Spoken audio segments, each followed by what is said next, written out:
Maluwag ang daloy ng trapiko sa EDSA buong maghapon. Bukod kasi sa holiday, bukas na ang dalawang busway na isinalalim sa EDSA Rehab Program. Ang detalye sa agenda report ni Ian Maghanoy, live mula sa EDSA Orense. Ian, ano ang sitwasyon dyan?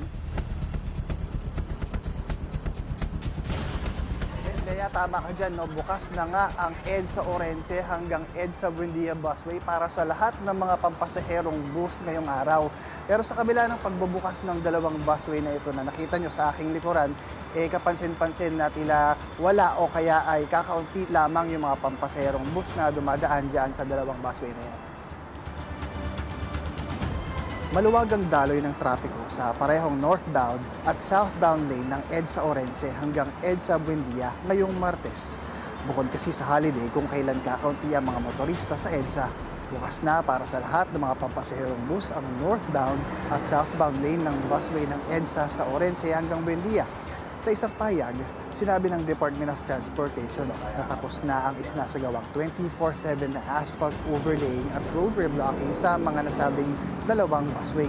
Gayunpaman, mahigpit pa rin ipinagbabawal na dumaan ang lahat ng mga sasakyan sa kabubukas lamang na busway alinsunod sa patuloy na ipinatutupad na NCAP o No Contact Apprehension Policy. Kaya mapapansin na wala ring mga private vehicles na nagtatangkang sumampa sa bagong bukas na busway. Patuloy naman ang EDSA Rehab Program sa mga natitirang mga parte ng EDSA kung saan isinasagawa ang proyekto. Inaasahan sa January 5 sa susunod na taon ang pagtatapos ng EDSA Rehab Program na ito mula EDSA Orense hanggang EDSA Roas Boulevard sa Pasay City. Kaya hanggang sa ngayon ay nanatiling maluwag yung daloy ng trapiko sa magkabilang lane ng northbound lane ng EDSA at ng southbound lane ng EDSA ngayong araw ng holiday, ngayong araw ng Martes. At nagpapatuloy din naman yung 24/7 na isinasagawang EDSA Rehabilitation Program sa ilang mga parte ng busway na hanggang sa ngayon ay isinasailalim pa rin sa operasyon. At yan muna ang latest mula dito sa EDSA Orense sa EDSA. Balik sa inyo dyan, Bea.